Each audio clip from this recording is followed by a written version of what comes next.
We are getting some breaking news in the investigation into the disappearance of Nancy Guthrie. One night, one masked man, and a doorstep he had already stood on 3 weeks before she vanished.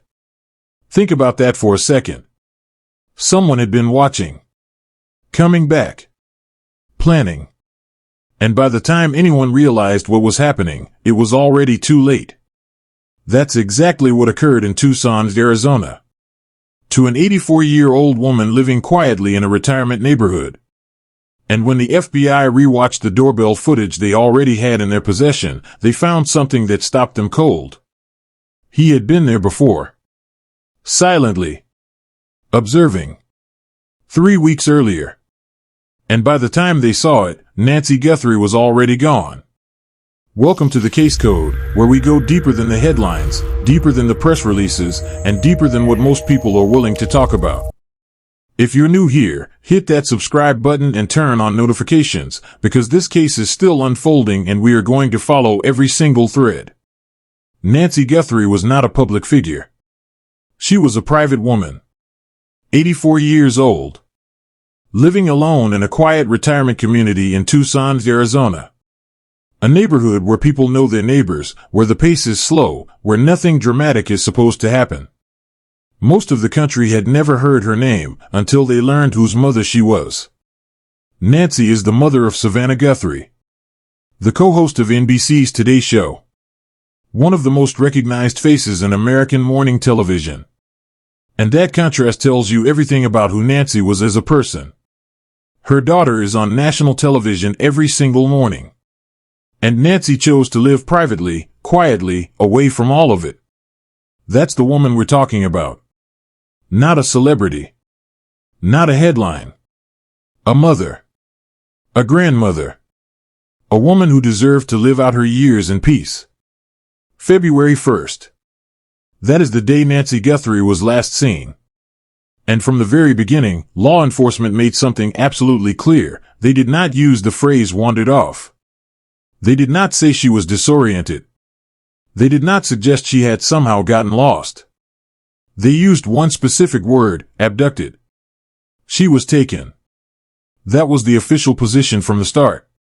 And that changes everything about how we look at this case. Local police worked the investigation for over a week. Then on February 10th, 9 days after Nancy disappeared, the FBI joined. And the FBI doesn't step in for a simple missing persons case. They step in when something is serious. When resources, jurisdiction, or the nature of the crime demands federal attention. And then came the doorbell footage. A Nest camera mounted near the property. The kind of device that quietly records everyone who comes and goes. And what it captured changed the entire direction of this investigation. A masked man, face completely covered, was seen in the area around Nancy's home. But here's where it stops being just disturbing and starts being terrifying. When the FBI reviewed that footage closely, multiple times, they realized this man had not shown up for the first time on February 1st. He had been there before. Weeks earlier. Different day. Different time. Slightly different setup. But the same deliberately concealed face. This was not random. This was not impulse. This was calculated. Here's where the case takes a significant turn. Police didn't just ask for footage from around the time of the disappearance. They requested all footage from the entire month of January. 31 days. Every neighbor, every camera, every doorbell in the surrounding area. When investigators ask for an entire month of footage, they are not fishing blindly. They are tracking a pattern. They already believe this person was there multiple times, and they want to document every single visit. 3 specific dates have surfaced publicly. January 11th. This is the earliest known sighting. Nighttime. The masked man appears near the property.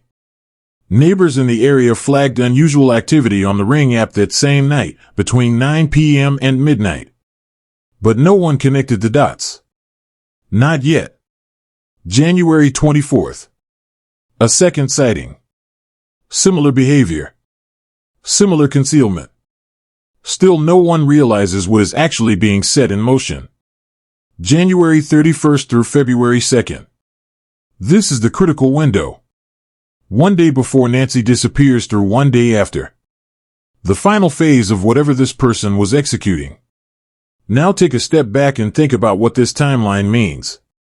This individual made multiple trips to this neighborhood over the course of at least 3 weeks. He watched. He observed. He came back. And each time he came prepared, masked, armed, and careful.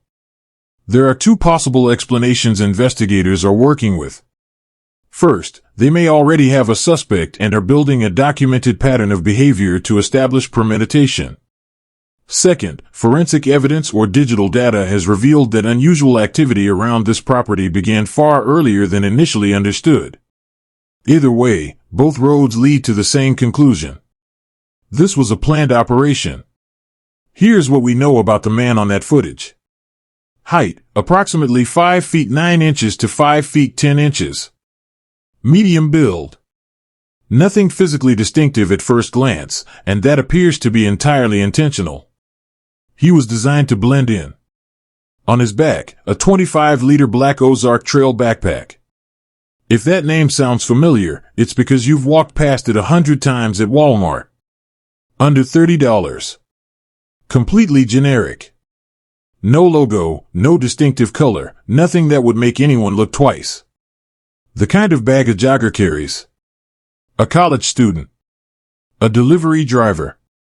Nobody in particular. But here is the detail that makes this case genuinely chilling. In the January 11th footage, 3 weeks before Nancy vanished, investigators observed what appeared to be a holstered pistol near the groin area. Partially concealed but visible on close review. He was armed. He was standing near the home of an 84-year-old woman living alone. And he had come back multiple times.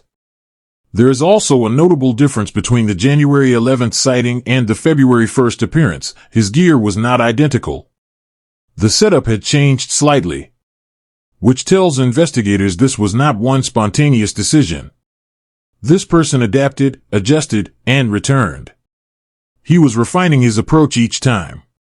The neighbors were paying more attention than anyone realized.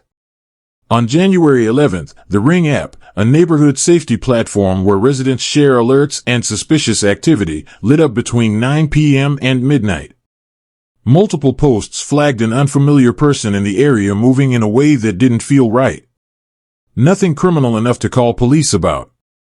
Just enough to make people uncomfortable. Those posts are now evidence. Then there's the vehicle. On January 31st, the night before Nancy disappeared, a suspicious car was spotted on Via Entrada, the street near her home.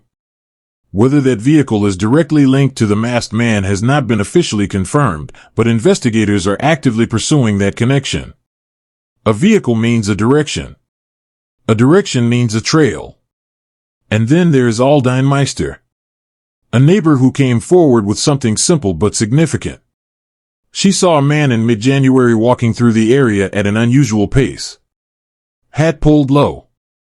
Head slightly down. Moving like someone who did not want to be noticed, not like someone who lived there, not like someone visiting, not like someone with any ordinary reason to be on that street. She noticed. And what she noticed mattered. These fragments, the ring alerts, the suspicious vehicle, the witness account, are pieces of a picture that investigators are working to complete. And the picture they're assembling is not a comfortable one. There are still more questions than answers in this case. Who is this man? Why Nancy specifically? Was there a connection, personal, financial, something else entirely? Where is she now? Is the car linked to him? Was anyone else involved? And the question that haunts every missing persons case, is there still time? The FBI investigation is active. This case is open. And as new information surfaces, we will bring it to you here, with the same level of detail and care this story demands. But before we close, I want to say something directly. Nancy Guthrie is not a case number. She is not a statistic. She is a mother. A grandmother. A woman who raised a family, built a life, and chose to spend her later years in a quiet neighborhood in Tucson, a place that was supposed to be safe. Her family is waiting. Her daughter is waiting. And somewhere, someone knows something. If you live in Tucson, especially anywhere near the Via Entrada area or the surrounding streets, and you have any footage from January, any video, any image, anything unusual you remember from that time, please contact the Tucson Police Department or the FBI tip line. The link is in the description below. One clip.